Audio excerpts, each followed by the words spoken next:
पिछले कई महीनों से शेयर बाजार में जो गिरावट आई है, उससे आप में से कई लोग ऐसे होंगे जिन्हें भारी नुकसान हुआ हो। लेकिन नुकसान सहकर भी आप उस शेयर को अभी भी अपने पास रखे हुए हैं कि आगे फिर कभी बढ़ेगा तो सही। आप उस शेयर को भले ही रखे रहें, लेकिन क्या आपको पता है कि उस शेयर में हो नुकसान में भी आप तुरंत मुनाफा भी कमा सकते हैं। मुझे पूरा यकीन है कि आप में से कई लोगों को यह पता नहीं होगा, लेकिन आज हम आपको बताएंगे। लेकिन आप सोच रहे हो कि आखिर इस टैक्स गुरु में शेयर, मुनाफा, घाटा, ये क्या माजरा है? तो मैं आपको बताऊंगा इसका टैक्स गुरु से लेना देना है, और इस शो में आगे इसकी पूरी जानकारी आपको दी जाएगी। साथ ही टैक्स गुरु से मैं आप ये भी जानेंगे कि टैक्स से जुड़ी जो भी उलझनें हैं उसको कैसे दूर कर सकते हैं। इसके लिए हम आपका पसंदीदा शो टैक्स गुरु लेकर हाजिर हैं, और हमारे साथ हैं जानी मानी टैक्स एक्सपर्ट गौरी चड्ढा। गौरी, आपका स्वागत है हमारे शो में। और गौरी और हम मिलकर आपको टैक्स के मोर्चे पे कई सारी महत्वपूर्ण बातें बताने वाले हैं। वैसे भी मिसाल के तौर पर 31 मार्च खत्म होने से पहले टैक्स बचाने के लिए क्या क्या कर सकते हैं उपाय। अगर आप महीने में 50,000 रुपये से ज़्यादा देते हैं किराया, तो इस पर क्या है TDS की उलझन। और साथ ही आपको भी बताएंगे, अगर आप विदेशी शेयर मार्केट में कर रहे हैं ट्रेडिंग, तो भारत में कब और कितनी बनती है टैक्स की देनदारी। इन सारे मुद्दों पर बातचीत करेंगे। लेकिन जैसा कि मैंने शो के शुरू में आपको कहा था कि अगर आपके पास शेयर है, उस शेयर में आप अच्छा खासा नुकसान कर रहे हैं, लेकिन शेयर अच्छा है, आपको मानना है, या फिर आपके इन्वेस्टमेंट एडवाइज़र ने कहा है कि उसको मत बेचिए, आने वाले दिनों में फिर बढ़ ही जाएगा, तो बिल्कुल आप मत बेचिए। उसमें बेचने नहीं बेचने की सलाह मैं नहीं दूंगा। लेकिन जो शेयर में नुकसान हो रहा है, उस नुकसान के एवज में आपको मुनाफा कमाने का तरकीब बताऊंगा आपको। ये कैसे मुनाफा कमाएंगे, उसको तकनीकी भाषा में लॉस हार्वेस्टिंग कहते हैं। ये क्या है गौरी समझते हैं। गौरी, क्या है पूरा माजरा, समझाइए थोड़ा सा। देखिए लक्ष्मण, जैसे हमने देखा पिछले 2-3 साल में शेयर मार्केट ने बहुत प्रॉफिट कमा के दिया इन्वेस्टर्स को, और ये साल ऐसा है जहां पे लगभग हर इन्वेस्टर को लॉस हो रहा है और सब परेशान है कि काफ़ी लॉस इनकर हो रहा है। तो कई बार नेगेटिव सिचुएशन में आप पॉजिटिव कैसे ढूंढ सकते हैं, उसका ये तरीका है कि आप लॉस हार्वेस्टिंग के ज़रिए आप अपना टैक्स आने वाले सालों में या इस साल में बचा सकते हैं। जैसे शुरू के महीनों में जब हमारा फाइनेंशियल ईयर स्टार्ट हुआ, आपने कुछ शॉर्ट टर्म कैपिटल गेन हो सकता है बुक किया हो, या आने वाले समय में अगले साल में या उसके अगले साल में आप कोई शॉर्ट टर्म या long term capital gain book करेंगे।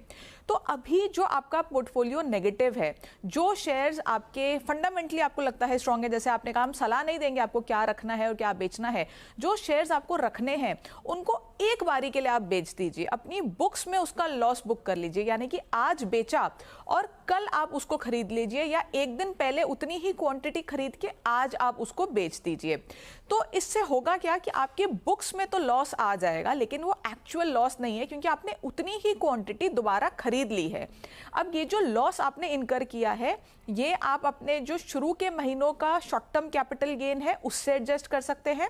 और अगर आपका शुरू के महीनों का कोई शॉर्ट टर्म कैपिटल गेन नहीं है, तो आने वाले 8 साल तक आप इस लॉस को कैरी फॉरवर्ड कर सकते हैं और आप अपने फ्यूचर प्रॉफिट से उसको एडजस्ट कर पाएंगे।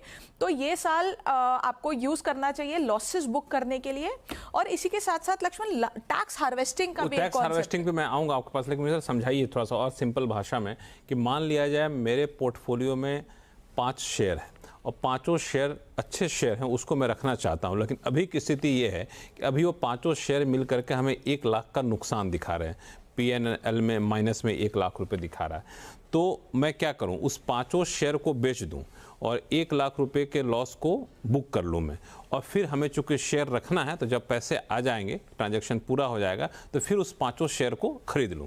तो अब मैं जो 1 लाख रुपए बुक किया लॉस, तो उस लॉस से हमें क्या फायदा होगा टैक्स में? तो मैं आपको एक कैलकुलेशन से समझाती हूँ लक्ष्मण। सपोज करिए कि आपका 3 लाख का शॉर्ट टर्म कैपिटल गेन है अभी तक इस साल में, और आपने कोई लॉस बुक नहीं किया है।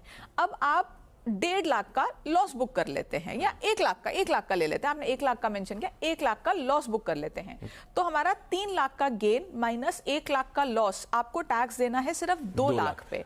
इतना ही आप कैलकुलेशन अपने हिसाब से करेंगे, जितना गेन हुआ है उसके अराउंड लॉस आप बुक कर ले। अब डिपेंड करता है आपका पोर्टफोलियो कितना लॉस आपको अलाउ कर रहा है। मेरा सवाल एक और है इसमें कि ठीक है, हमने अभी तक कोई गेन बुक नहीं किया, हमने सिर्फ लॉस है मेरे पास, लेकिन हमें गेन एडजस्ट करने के लिए कोई गेन है नहीं, तो हमने 1 लाख का लॉस बुक करके रख लिया।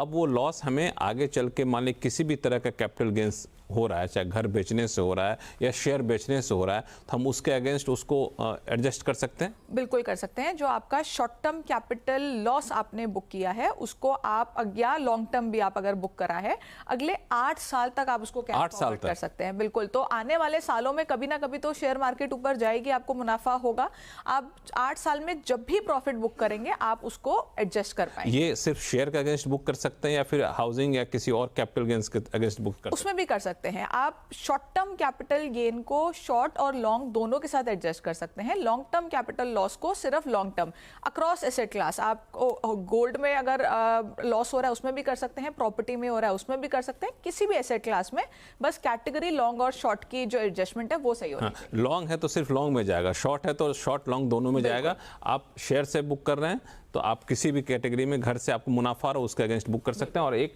बुक 8 साल तक कर सकते हैं। मान लिया अगले साल कुछ बुक कर लिया, अगले साल कुछ बुक कर लिया, ऐसे कर सकते हैं। तो ये जो 1 लाख रुपए का टैक्स की देनदारी बनती थी वो आपको यहाँ पे बचती दिख रही है। एक और सवाल मैं पूछूंगा, जिनके पास अभी मुनाफा हो रहा है, अभी तो लॉस की बात है, किसी को पास मुनाफा हो रहा है, क्योंकि long term capital gains tax में मुनाफे का हर साल का एक सीमा तय किया रहता है, तो उसको कैसे बेचे? शायद उसी की बात आप करते हैं, टैक्स हार्वेस्टिंग। बिल्कुल, उसको टैक्स हार्वेस्टिंग बोलते हैं। और ये जो मुनाफा है ये तो लक्ष्मण हर साल कर लेना चाहिए, इररिस्पेक्टिव की मार्केट ऊपर है या नीचे है।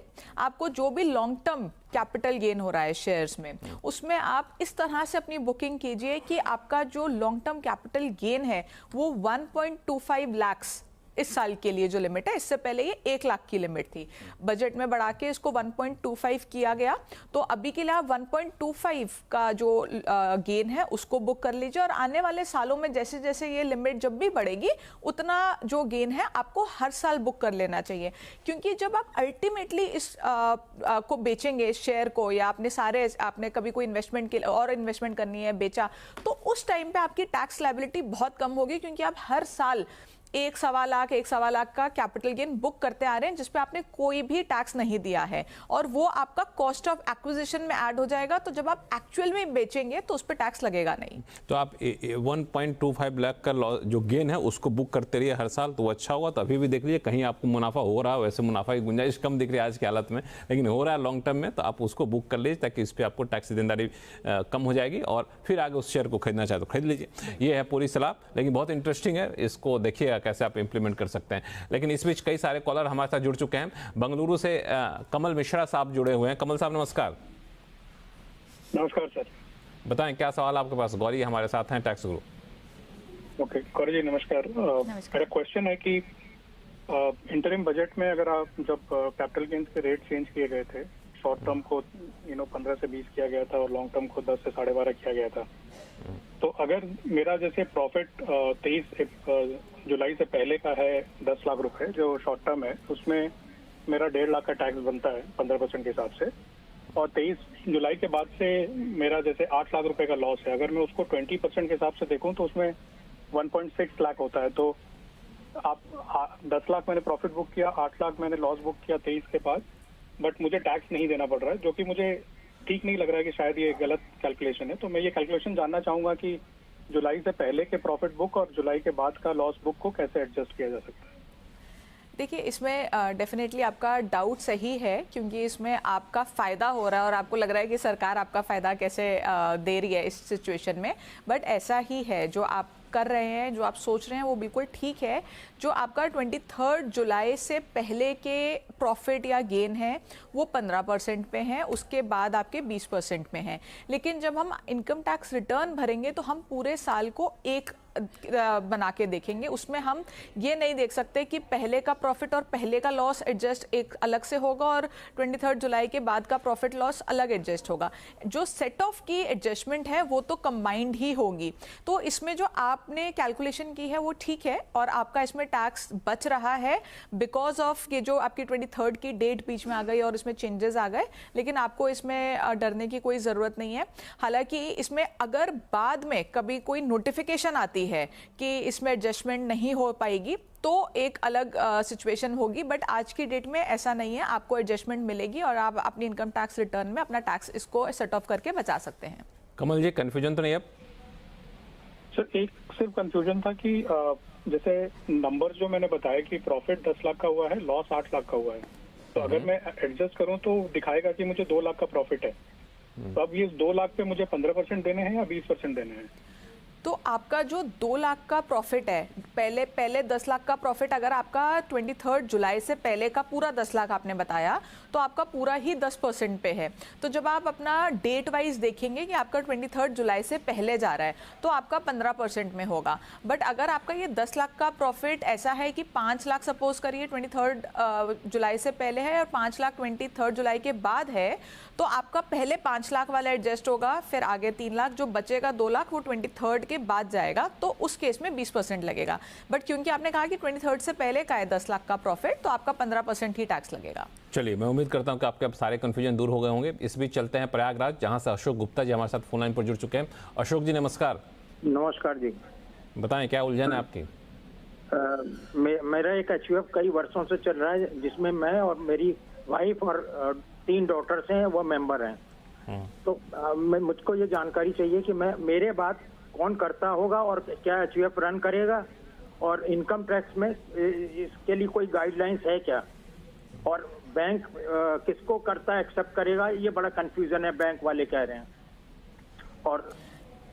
और इसको क्या मुझे डिसॉल्व कर देना चाहिए, कौन सी चीज सही हो? ठीक है, गौरी आपको बताएंगे। देखिए, आजकल लॉ लड़कियों के फेवर में है, तो अब लॉ ये कहता है कि कर्ता एक फीमेल भी हो सकती हैं।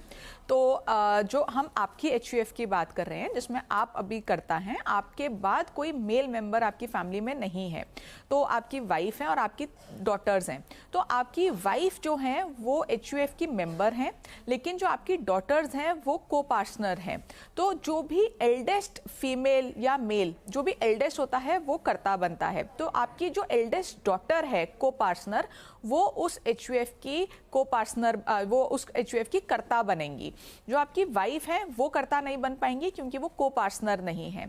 जब आप इसको डिसॉल्व आपको करने की कोई ज़रूरत नहीं है, एचयूएफ आपकी चलती रहेगी। बैंक में कुछ डॉक्यूमेंट्स ज़रूर सबमिट करने होंगे, जिसमें अगर कर्ता की डेथ होती है, उस सिचुएशन में डेथ सर्टिफिकेट और जो नया कर्ता है उसके कुछ डॉक्यूमेंट्स लगते हैं, और बैंक उसको चेंज कर देता है। तो ऐसा नहीं है कि मेल कर्ता की डेथ के बाद अगर कोई सर्वाइविंग और मेल को पार्टनर नहीं है तो एचयूएफ डिसॉल्व करने की ज़रूरत हो, तो आपकी केस में आपकी जो एल्डेस्ट डॉटर है उनका बनता है कर्ता का रोल। अशोक जी, पॉइंट था मेरा। नहीं सॉरी, आपके सवाल का जवाब मिल गया है जी। चलिए, धन्यवाद हमारे से संपर्क करने के लिए। गौरी, मैं और सवाल लूँ कि इससे पहले अभी ध्यान में आया, चूंकि हम लोग बात कर रहे थे लॉस हार्वेस्टिंग का और टैक्स हार्वेस्टिंग का, चूंकि सारा कुछ 31 मार्च से पहले करना होता है, तो मेरा एक सवाल और है कि 31 मार्च से पहले और कौन कौन सी चीज़ें कर लेनी चाहिए, टैक्स पेयर्स को करना क्या चाहिए? दूसरा सवाल कि अगर अभी भी कुछ मौका है क्या कोई टैक्स बचाने का? बिल्कुल लक्ष्मण, 31 एक बहुत इंपॉर्टेंट डेडलाइन है, तो इससे पहले आपको बहुत सारी चीज़ें देखनी है अपनी टैक्स और इन्वेस्टमेंट्स को लेके। तो सबसे पहले तो जो हमने डिस्कस किया, लॉस हार्वेस्टिंग, टैक्स हार्वेस्टिंग, ये सब आपकी 31 से पहले ही होनी है, तो उसके लिए काफ़ी दिन कम बचे हैं, आपको वो ज़रूर करना है। एडवांस टैक्स की ड्यू डेट थी 15 मार्च, और जिन लोगों ने वो मिस की है उनको भी 31 से पहले अपना एडवांस टैक्स जमा कर देना चाहिए, क्योंकि जैसे ही वो अप्रैल के महीने में जाएंगे उनका इंटरेस्ट लगना चालू हो जाएगा एक्स्ट्रा। तो एडवांस टैक्स एक इम्पॉर्टेंट है डेडलाइन 31 मार्च की, जो वैसे 15 थी लेकिन बहुत लोगों ने मिस की है। इसके अलावा आपकी अपडेटेड रिटर्न की जिनकी डेट्स हैं, यानी कि जिनको अपनी रिटर्न अपडेट करनी है और अपनी पेनल्टी सेव करनी है, क्योंकि वो जैसे ही अगले फाइनेंशियल ईयर में जाएंगे, चाहे वो एलिजिबल हो अपडेटेड रिटर्न के लिए, उनकी पेनल्टी का अमाउंट बढ़ जाता है, तो वो आपको 31 से पहले फाइल करनी है अपनी अपडेटेड रिटर्न। इसी के साथ साथ कुछ छोटी मोटी चीज़ें हैं जिनका आपको ध्यान रखना है। अपने एम्प्लॉयर को डिक्लेरेशन में क्या बोला है, ओल्ड रिजीम या न्यू रिजीम, वो कैलकुलेशन आप एक बार दोबारा कर लीजिए। हालांकि जब आप अपनी रिटर्न भरेंगे आप उसको चेंज कर सकते हैं, लेकिन अगर एम्प्लॉयर ही ठीक टीडीएस काटे और आपको एज इट इज़ फॉर्म 16 ऐसा मिले जो आप एग्जैक्टली सेम अपनी रिटर्न में दिखाएं, तो उस सिचुएशन से बेटर कुछ हो नहीं सकता। तो आप वो देखिए, अपना पूरे साल का टीडीएस कितना कटा है उसकी कैलकुलेशन आपको देखनी है। अगर कोई भी ओल्ड रिजीम में अभी भी जा रहा है तो उनके लिए 31 की ड्यू डेट है डिडक्शंस क्लेम करने के लिए, जो भी उनको इन्वेस्टमेंट्स करनी है। और आखिरी में कुछ छोटी जो स्मॉल सेविंग स्कीम्स होती हैं उनको चालू रखने के लिए, अगर आप उसको बहुत ज़्यादा भी उनमें नहीं इन्वेस्ट करें, जैसे पीपीएफ की हम अगर बात करें, तो आपको एक अमाउंट हर महीने जमा कराना होता है, चाहे वो 500 रुपये का हो, या अगर मैं पीपीएफ की बात करूं तो वो आपको 31 से पहले कराना है, वरना आपका जो इंटरेस्ट है वो मिलना बंद हो जाएगा और आपका जो अकाउंट है वो डोरमेंट हो जाएगा। तो ऐसी जो स्मॉल सेविंग स्कीम्स हैं उन पे भी ध्यान दीजिए। चलिए, तो ये सारी चीज़ें जिसका आपको ध्यान रखना है, चूँकि 31 मार्च आखिरी तारीख होती है बहुत सारी चीज़ों को करने को लेकर के, और अगर इस डेट को मिस कर जाते हैं तो फिर बहुत सारी पेचीदगियाँ यहाँ पे हो सकती है। लेकिन कई सारे सवाल हैं और भी कई सारे मुद्दे जिस पे चर्चा करेंगे, लेकिन फिलहाल वक्त है छोटे से ब्रेक का। ब्रेक के बाद एक मुद्दा खास तौर से समझाएंगे उन लोगों के लिए जो हर महीने 50,000 रुपये से ज़्यादा किराया देते हैं। उनके लिए टीडीएस का गणित बड़ा ही उलझन भरा है। आज हम इस टैक्स गुरु के अगले सेगमेंट में इसी पर बातचीत करेंगे, कहीं जाइएगा नहीं।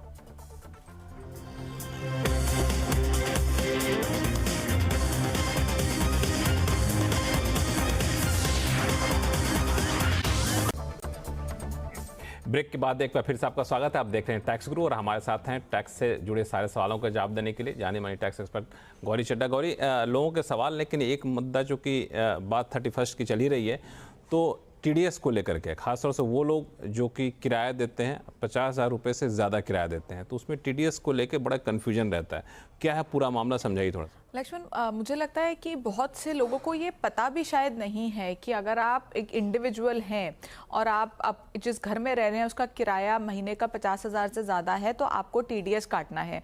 बहुत सारे लोग ऐसे मैंने देखे जो कंप्लायंस को मिस कर रहे हैं। तो पहले तो आपको इस बात का ध्यान रखना है कि आपकी टीडीएस की लायबिलिटी बनती है, चाहे आप एक इंडिविजुअल हैं, आप कोई बिजनेस नहीं कर रहे हैं, आपके नाम पे कोई टैन नंबर नहीं है, कोई बिजनेस आपके नाम पे नहीं है, कुछ भी नहीं है। तो अगर आप 50,000 से ज़्यादा का किराया दे रहे हैं तो 1 अप्रैल 2024 से सितंबर तक आपको 5% तक का टीडीएस काटना होता था और अपने लैंडलॉर्ड को बैलेंस पेमेंट करनी होती थी और इस टीडीएस को जमा कराना होता था सरकारी खाते में। 1 अक्टूबर से ये लॉ चेंज होके 2% हुआ। तो अब पूरे फाइनेंशियल ईयर का अगर हम देखें तो 2 तरीके होते हैं टीडीएस काटने के लिए। पहला तो आप हर मंथ टीडीएस काट रहे हैं, बैलेंस पेमेंट कर रहे हैं, टीडीएस काट रहे हैं, रिटर्न जमा करा रहे हैं और पूरा साल ये सिलसिला चलता रहेगा। एक ऑप्शन ये भी होता है, क्योंकि इंडिविजुअल्स हैं तो हर महीने की कंप्लायंस थोड़ी हैवी लगती है, तो 31 मार्च से पहले यानी कि मार्च के महीने में पूरे साल का टीडीएस काट के आप उसको जमा करा सकते हैं।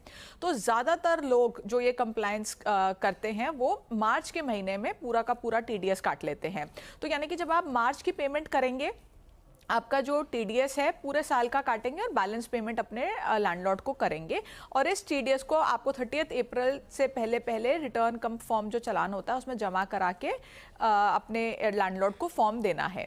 लेकिन यहाँ पे प्रॉब्लम ये है कि 1 अक्टूबर से ये रेट 2% हो चुका है और आज जब आप अपनी रिटर्न फाइल करने बैठेंगे तो उसमें देखेंगे आपके पास कोई बाइफिकेशन नहीं है, आपको एक ही कॉलम मिलता है जहाँ पे या तो आप 5% डाल सकते हैं या 2%।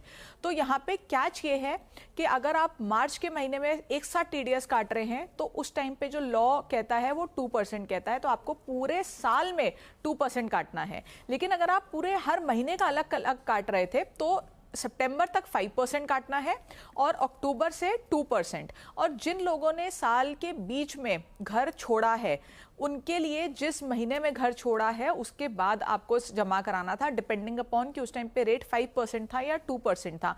अगर किसी ने साल के बीच में घर छोड़ा और अभी तक जमा नहीं कराया है, उस केस में बहुत भारी इंटरेस्ट और पेनल्टी देना पड़ सकता है।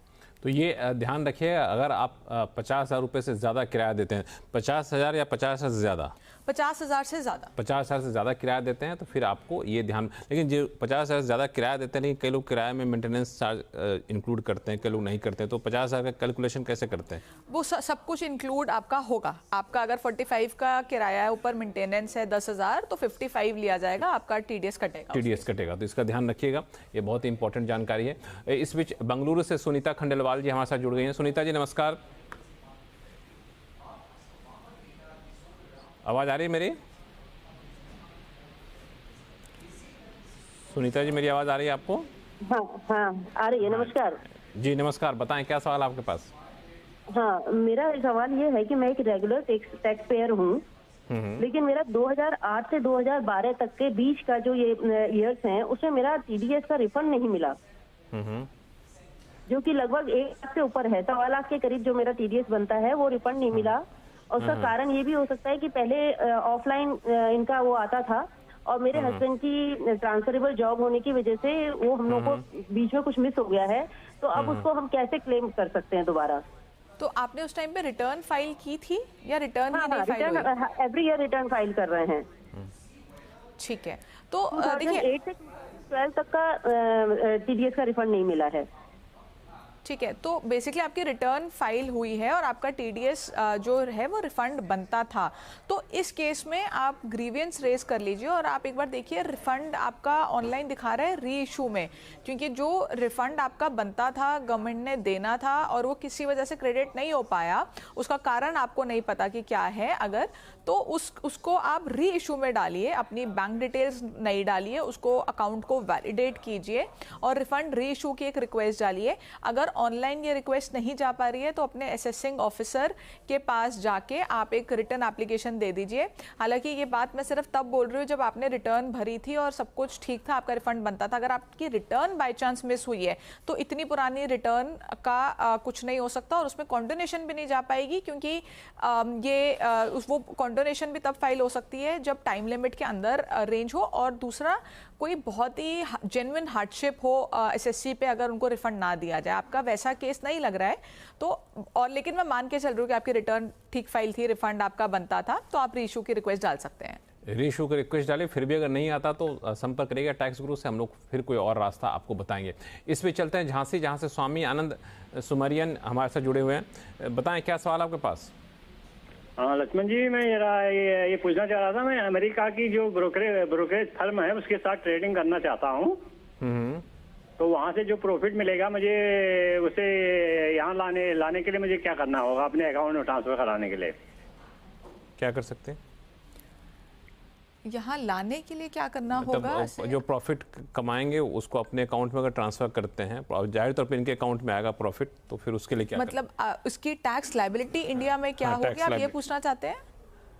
यही कि उस पर टैक्स की देनदारी कैसे बनेगी, यही जानना चाहते हैं। परमिशन कहीं से लेना पड़ेगा? नहीं, देखिए वो तो आपकी जो ब्रोकरेज फर्म है वो ट्रांसफर कर देगी आपके अकाउंट में, आपके इंडियन अकाउंट में, जिस अकाउंट से पैसा जाएगा उसी अकाउंट में पैसा आएगा। बट क्योंकि आप रेजिडेंट हैं तो आपको उसको डिक्लेयर करना होगा इंडिया में उस इनकम को, और अगर आप इंटरनेशनल इक्विटीज में डील कर रहे हैं तो इंडिया में उसको डेट माना जाएगा, क्योंकि जो हमारा इक्विटी की डेफिनेशन है उसमें इंडियन इक्विटी की होल्डिंग 65% से ज़्यादा होनी चाहिए, क्योंकि ये इंटरनेशनल है, इंडियन इक्विटी की होल्डिंग नहीं है 65% से ज़्यादा, तो हमारे कंट्री में इसकी टैक्सेबिलिटी डेट के हिसाब से बनेगी। बट आपको ट्रांसफ़र करने में पैसा कोई भी दिक्कत नहीं आएगी और आपकी जो ब्रोकरेज फर्म है वो इसकी कंप्लायंस करेगी। चलिए, तो आपको किसी भी तरह की टेंशन लेने की जरूरत नहीं, लेकिन टैक्स की देनदारी जो बनती है वो भी आपको बखूबी गौरी ने बता दिया है। तो टैक्स गुरु में फिलहाल इतना ही। गौरी, आपका बहुत बहुत धन्यवाद हमारे शो में जुड़ने के लिए, सभी सवालों का जवाब देने के लिए। आपके पास कोई भी सवाल हो तो आप हमें लिख भेजिए tax@moneycontrol.com पर, और अपने सवाल के साथ अपना नाम और मोबाइल नंबर लिखना ना भूलें। देखते रहिए CNBC आवाज़। नमस्कार।